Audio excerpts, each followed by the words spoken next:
네, 여러분 안녕하세요. 책 읽지라의 찌라입니다. 음, 지금 연휴가 이제 거의 다 끝나가서 마지막 일요일 저녁이네요. 모두 다 연휴를 즐겁게 보내셨는지, 네, 굉장히 다시 일을 하려고 하니까 저도 다시 내일이 좀 걱정되는 그러한 일요일 저녁 밤입니다. 제가 어제부터 몽화라는 소설을 소개하고 있습니다. 그래서 진짜 오늘 제가 오늘 이동 중에 왔다 갔다 버스에서 읽고 지하철에서 읽고 하면서 다 읽었어요. 그래서 너무 재밌었고 일단 굉장히 빨리 읽혀요. 술술 넘어가고 문체도 정말 그렇고 정말 소설에 좀 몰입할 수 있는 그런 정말 재밌는 소설이었어요. 그래서 여러분도 오늘 한번 또 들어보시고 꼭 한번 읽어보시면 어떨까 하고 추천합니다. 혹시 제 얘기가 조금해서 잘 안 들리면 얘기해 주세요. 네, 그래서 몽화의 스토리를 정환님 감사합니다. 네, 얘기해 드리면 일단 일제 강점기 시대의 얘기고요. 은화랑 영실이와 정인이라는 세 소녀가 등장해서 이제 이들이 아지트에서 만나서 우정 맹세를 하면서 그렇게 되게 굉장히 예뻐요. 우리 지금 이 시대의 그냥 소녀들처럼 굉장히 꿈이 있고 그런 어린 친구들인데 이제 그렇지만 나라를 빼앗긴 일제강점기 그 시대에서 굉장히 그 시대의 풍파를 그대로 맞는 그 소녀들의 얘기가 펼쳐집니다. 은화는 먼저 영실이는 원래는 시골에 살았던 친구예요. 그런데 아버지가 그 일본 군을 순사를 때리고 야밤에 도주를 합니다. 그래서 아버지가 막 어, 아버지를 잃어버리고 그래서 어머니는 아버지를 찾으러 만주로 떠납니다. 그리고 그러면서 영실이를 경성에 있는 이모가 국밥집을 하는 이모에게 보내요. 그러면서 이모가 영실이를 학교를 보내준다라는 약속 때문에 경성으로 올라오지만 학교를 가지 못하고 그 학교에 가지 못하는 자신의 처지를 굉장히 부끄러워하는 그런 친구고요. 은화는 기생집 아 은화는 정인이가 기생집에서 기생집 주인이 거둔 아이예요. 그래서 정인이는 자기가 크면 기생이 돼야 된다는 머리를 올리면 기생이 돼야 된다는 그런 불안감을 가지고 이제 영실이에 비해서는 은화나 정인이는 학교를 다니고 아, 어, 바뀌었네요. 은하라는 친구가 이제 기생집에서 기생이 돼야 되지 않을까. 나는 이제 어머니가 나를 거둬주셨지만 내가 다 크면 기생이 돼야 될 거야 라는 불안감을 가지고 사는 친구고 그 다음에 이제 정인이라는 친구는 어머니는 일찍 돌아가셨는데 아버지가 일본의 앞잡이 같은 그런 그래서 아버지에 대한 미움이 굉장히 커요. 아버지가 주로 하는 일은 한국인을 강제징용해서 위안부로 보내거나 탄광 같은 데 보내는 그런 일을 했기 때문에 실제로는 제일 잘 살고 있지만 또 이제 중간에 불란서로 유학을 갈 만큼 형편이 좋지만 굉장히 그 자기 운명에 대해서는 미움이 가득한 그런 친구입니다. 네, 덕현님 안녕하세요. 네, 그래서 지난 시간에 그 세 친구가 어떻게 만났는지 그리고 이들이 우정 맹세를 하면서 어떤 맹세를 또 하냐면 우리 작더라도 나라에 도움이 되는 일을 하자. 지금은 그게 뭔지 모르겠지만 그런 도움이 되는 일을 하자라는 맹세까지도 했고 네, 그렇게 서로 셋이 만나게 돼서 친구가 되는 이야기를 들려드렸어요. 그 이후의 얘기를 좀 소개를 해드리면 아까 그 시골에서 올라온 영실이는 이제 그 이모가 소개해준 그 나카무라 씨를 통해서 이제 취직할 곳을 찾게 돼요. 그래서 만두 가게에 취직을 하게 됩니다. 그 사이에 이모는 그 나카무라 씨 일본인과 사랑에 빠져서 혹은 유혹을 해서 나카무라의 정부가 돼요. 그래서 집도 굉장히 방 3칸짜리 넓은 곳으로 이사를 가고요. 이제 나카무라 씨가 자주 와서 정부가 됐으니까 예, 그렇게 살림을 차리게 되고 그러면서 이모가 굉장히 원하던 여인숙까지 차려주면서 경제적으로 일단은 영실의 집도 굉장히 일본인을 통해서 후광을 얻게 된 거죠. 그러면서 이제 이모는 계속 마음에 걸리는 거예요. 영실이를 학교를 보내겠다고 하고 내가 언니한테 약속하고 데려왔는데 학교를 계속 못 보내고 만두 가게를 보내고 있으니까 그래서 나카무라 씨한테 조릅니다. 우리 영실이를 학교를 좀 보내고 싶다라고 조르게 되고요. 이제 그 나카무라 씨도 영실이를 굉장히 어여삐 보고 있어요. 윤짱이라고 하면서. 그러면서 제안을 합니다. 일본에 건너가서 내 동생이 화가자 집을 하니까 너 화가자 집을 오후에는 보고 낮에는 학교에 가서 공부를 하여라 라고 하게 됩니다. 그래서 이제 영실이는 일본으로 건너가서 그 일본의 삶을 살게 되고요.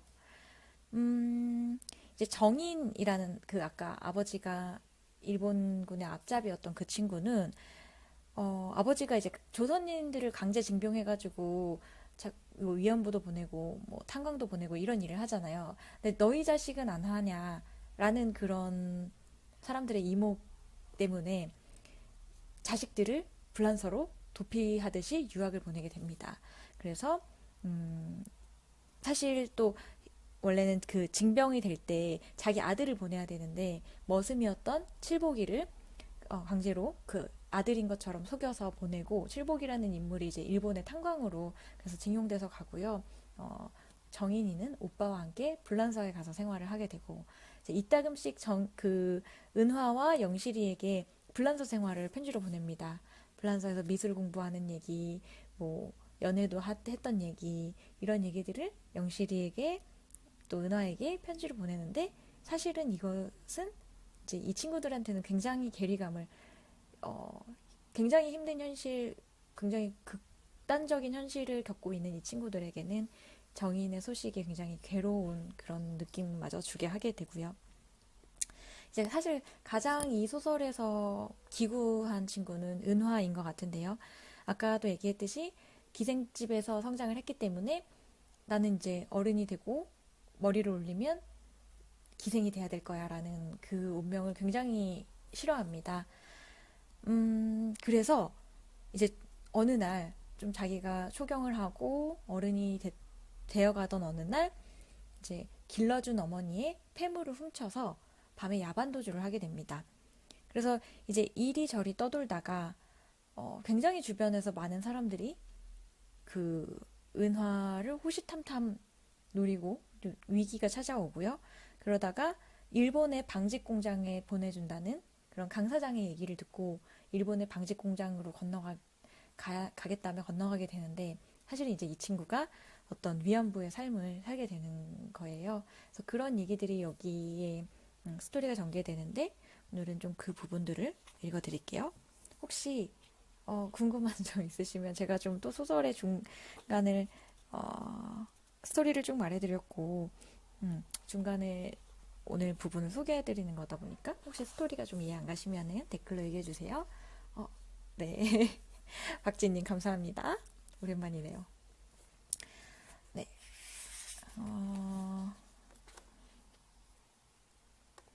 네, 그래서 아까 은화가 이제 집을 나오면서 어머니, 자기를 길러주신 어머니 폐물을 훔쳐가지고 나오잖아요. 그거를 가지고, 음, 몇몇 이제 여인숙 같은 데를 돌면서 어떤 직장을, 일자리를 찾으려고 노력을 합니다. 그런데도 뭐, 아니면 아는 사람도 찾아봐 가보고, 그렇지만, 세상에 믿을 사람은 없다. 막 이런 걸 좀 깨닫게 되고요. 그러다가 이런 광고를 보게 돼요. 위안부 모집. 연령 17세 이상, 23세까지의 여성으로 후방 모모 부대 근무, 월 수입 300M 이상, 선불 3천까지 가능. 버젓이 부대 이름까지 쓰여 있는 걸 보니 안심할 수 있는 자리인가 싶었으나 선뜻 찾아갈 마음은 일지 않았다. 선불을 주면서까지 일손을 찾는다고? 얼른 이해가 되지 않았지만 아는 사람들을 좀 만나본 후에 결정을 하리라 생각했다. 은화는 손가락으로 도움을 청할 만한 사람들을 꼽았다. 하지만 그조차 선뜻 찾아 나설 마음이 생기지 않았다. 세상은 어지럽고 무섭고 두려운 곳이었다. 종로 거리를 걷고 있을 때였다. 은화 아니냐? 돌아보니 화월각에서 본 적이 있는 남자였다. 네, 화월각은 그 은화가 자랐던 기생집 이름입니다. 비교적 점잖았던 사람으로 기억한다. 뭔 사업을 한다 했지. 돈을 펑펑 써서 기생 언니들이 좋아했던 사람이었다. 예, 사장님. 은화는 본능적으로 주변을 살폈다. 아는 사람은 보이지 않았다. 여기서 은화를 보니 반갑네. 볼 일이 있어 나온 게로구나. 그는 은하가 도망 나온 사실을 모르고 있는 것 같았다. 엉거주춤 서 있는 은하를 바라보던 김 사장이 은하의 손을 덥석 잡으며 말했다. 이렇게 만난 것도 인연이니 점심이나 같이 하세. 은하는 잠시 망설였다. 우연히 만났다. 그러니 흑심이 있을 리는 없다. 아는 사람 만났다고 반가워서 점심 한 끼 청하는데 그 정도야. 그 청을 굳이 마다하는 게 더 어색할 것 같았다. 살그머니 손을 빼내고 고개를 끄덕였다. 어쩜 그에게서 도움을 받을 수 있을지 모른다. 뭘 좋아하나? 청요리 사줄까? 마치 아버지같이 다정하고 푸근한 말투였다. 잔뜩 옹그려 있던 마음이 펴지는 듯했다. 그렇게 따뜻한 말을 들어본 지가 언제던가. 간단하게 국수나. 어허, 그럴 수 없지. 국수 좋아하면 중국집으로 가세. 아니에요. 간단하게 우동이면 돼요. 비싼 음식은 부담스러워요. 은하는 어깨를 감싸는 그의 손을 떼어내며 단호하게 말했다. 어허, 그래도 내 마음이 안 그런데. 제가 우동을 좋아해서 그래요. 우동 한 그릇 사주세요. 만두도요. 은하는 환하게 웃으며 그의 손을 잡았다. 그리고는 가까운 우동집으로 그를 끌었다. 마지못해 우동집에 들어온 그는 마뜩 짜는 눈으로 은하를 바라봤다. 내가 은하를 어찌할까봐 그러나? 서운하네. 그는 서운한 표정을 감추지 않고 그렇게 말했다. 아니에요. 정말 우동 좋아해요.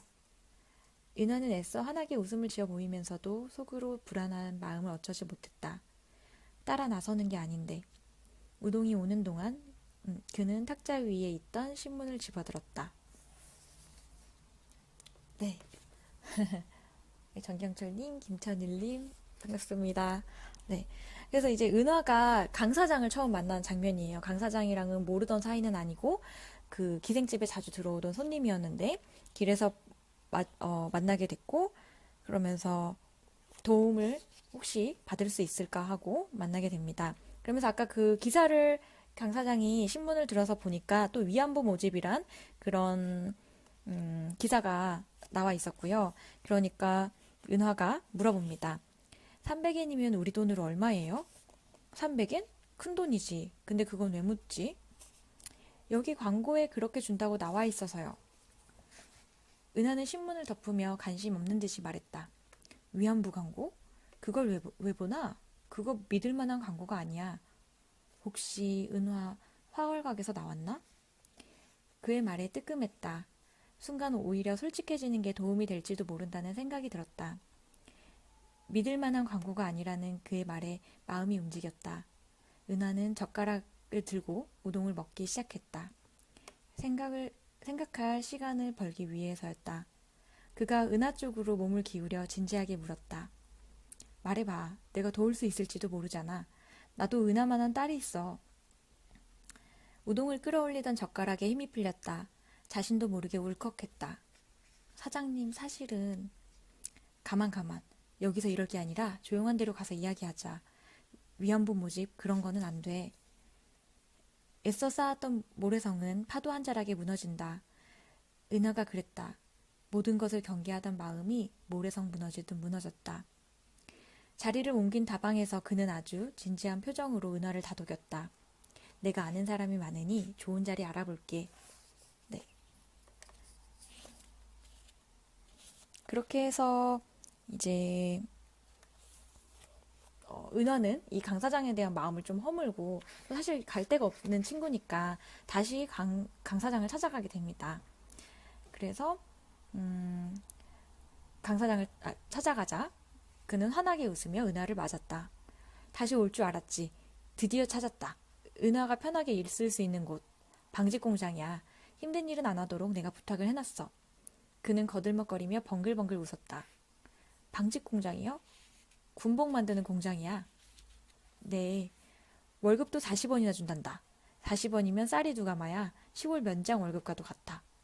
썩 내키지는 않았지만 너무도 신나게 이야기하는 그를 보면서 간호부가 아니면 어쩌랴 싶었다. 쌀 두 가마니가 여공들의 목숨값이라는 걸 그때는 알지 못했다. 어차피 일본으로 가기로 마음을 먹은 이상 하는 일이 달라진다는 게 큰 걸림돌은 아니었다. 40원이 많은지 300엔이 많은지도 모르지만 은하는 그의 배려가 고마워 그를 조금도 의심하지 않았다. 그를 믿을 수밖에 없는 것이 딱히 믿을 사람이 있는 것도 아니고 진짜 아버지처럼 자상하게 은하를 다독이는 마음이 고마웠기 때문이다. 네, 그래서 이 바람에 이제 배를 타고 일본으로 건너가게 됩니다. 여기서 은하의 그 운명이 굉장히 기구해지는데요. 그 장면을 좀 읽어드릴게요.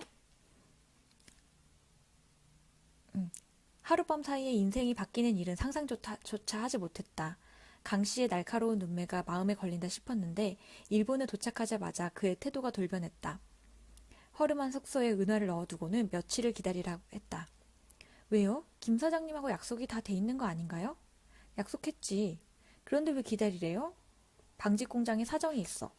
무슨 사정요? 거참 말이 많네. 기다리려면 기다릴 일이지. 그는 버럭 성을 냈다. 불안한 생각이 자꾸 밀려들었다. 밤에는 악몽을 꾸었다. 현해탄을 건널 때 넘실대던 검은 파도가 은하를 집어삼킬 듯이 사나웠다. 파도가 은하를 덮쳤다. 비명을 지르며 눈을 떠보니 깊은 밤이었다. 가슴이 답답하고 숨을 못 쉴 것 같은 통증은 여전하고 온몸에 땅이 흥건했다. 그런데 뭔가 이상했다. 가슴이 답답한 이유. 어둠 속에서 비쩍 마른 손이 은하의 입을 막았다.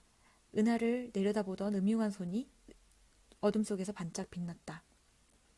가만히 있어. 소리 지르면 쥐도 새도 모르게 죽여버릴 거야. 대신 말을 잘 들으면 잘해줄게. 귓볼에 닿는 후끈한 입김, 강씨였다. 은하는 발버둥 쳤다. 그러나 버둥대면 될수록 그녀를 옥죄어오는 강씨의 힘은 세졌다. 네, 그래서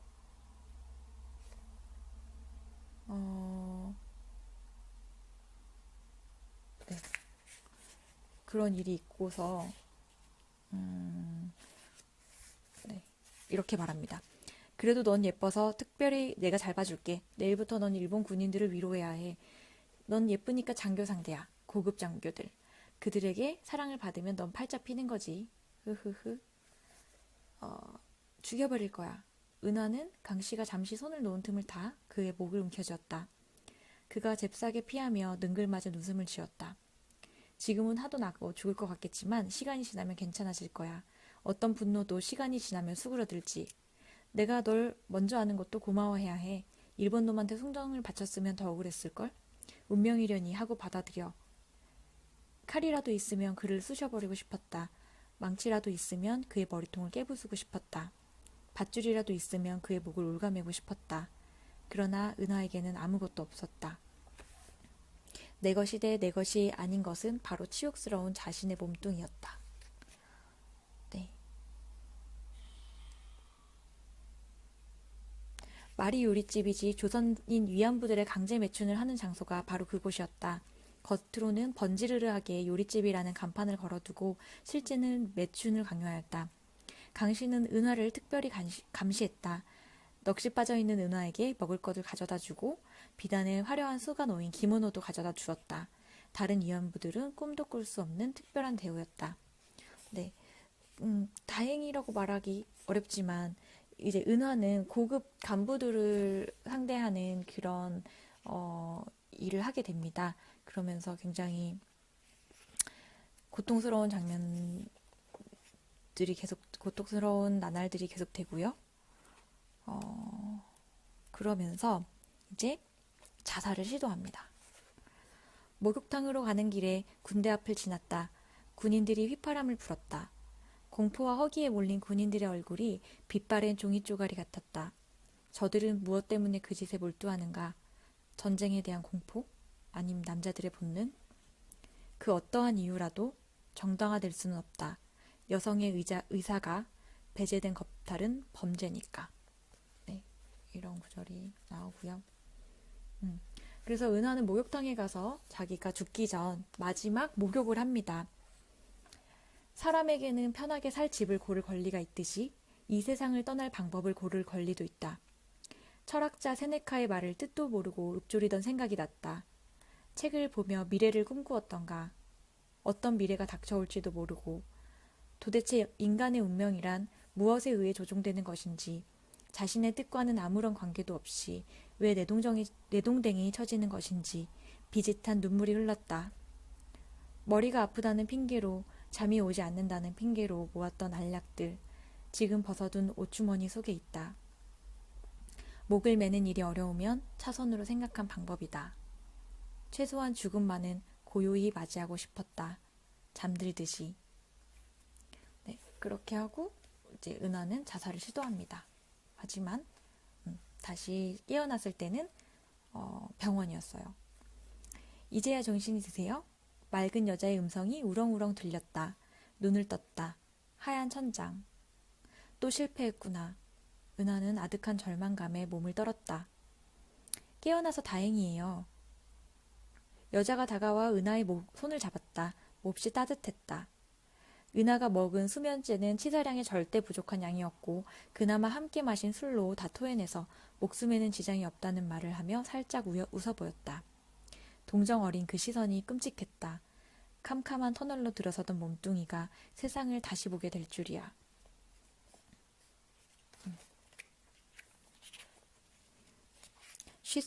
쉬세요. 이제 곧 편안해질 거예요. 간호부는 은하를 내려보고는 서둘러 병실을 나갔다.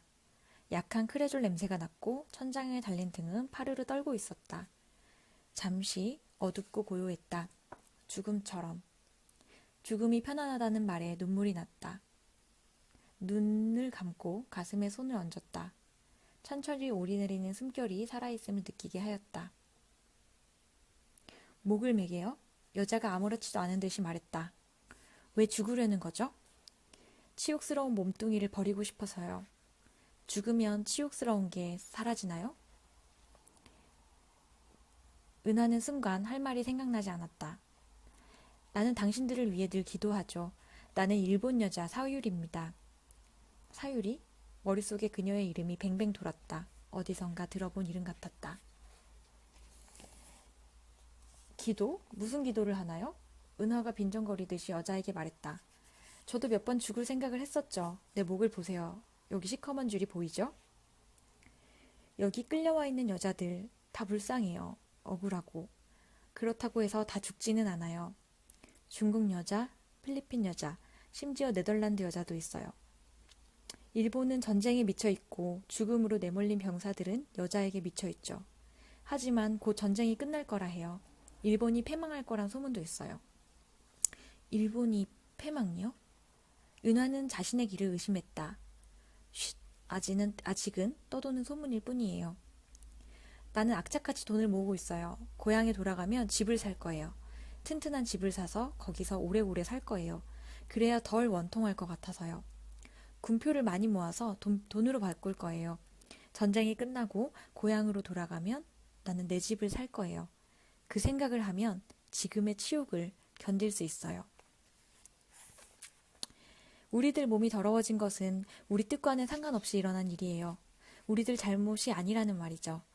우리는 전쟁을 원한 적도 없고 전쟁에 미친 군인들을 위무할 생각도 없었어요. 그건 미친 바람이 지나갈 자리일 뿐이에요. 바람은 곧 잠들 거예요. 여자가 조용히 그러나 단호하게 말했다. 여자들이 그녀 곁으로 몰려들고 있었다. 안녕? 나는 중국에서 끌려왔어. 내 이름은 링링이야. 아까 튼튼한 집을 사겠다던 여자였다. 긴 머리를 단정히 묶고 긴 소매옷을 입고 있었다. 여자가 다정하게 손을 잡으며 은하를 바라보았다. 그 눈에는 분노가 없었다. 네, 그래서 이제 자살을 시도했던 날 병원에 가서 다른 친구들을 만나게 되고요. 그 사람들은 절망 속에서도 나는 고국으로 돌아가서 집을 살 거야 라고 이제 얘기를 하면서 다른 그런 생각을 하는 친구들을 만나게 됩니다. 아까 그 여자 사유리가 하는 얘기예요. 아직 자유롭지는 않지만 이제는 같은 처지에 있는 여성들의 아픈 구석을 쓰다듬어 주려고 애쓰고 있어요. 상처가 나면 소독도 해주고 아픈 친구에게는 위로도 해주고 여자의 말이 위선적이라는 생각이 들었다. 은화는 그랬다. 진심을 내비치는 일은 믿음이 있어야 가능한 일이다. 여자와 은화는 물과 기름처럼 어울릴 수 없었다. 사유리, 링링, 마리엘, 얀, 모두 성노예로 전락해버린 슬픈 꽃송이들. 그들은 유령처럼 은화의 주변을 빙빙 돌고 있었다.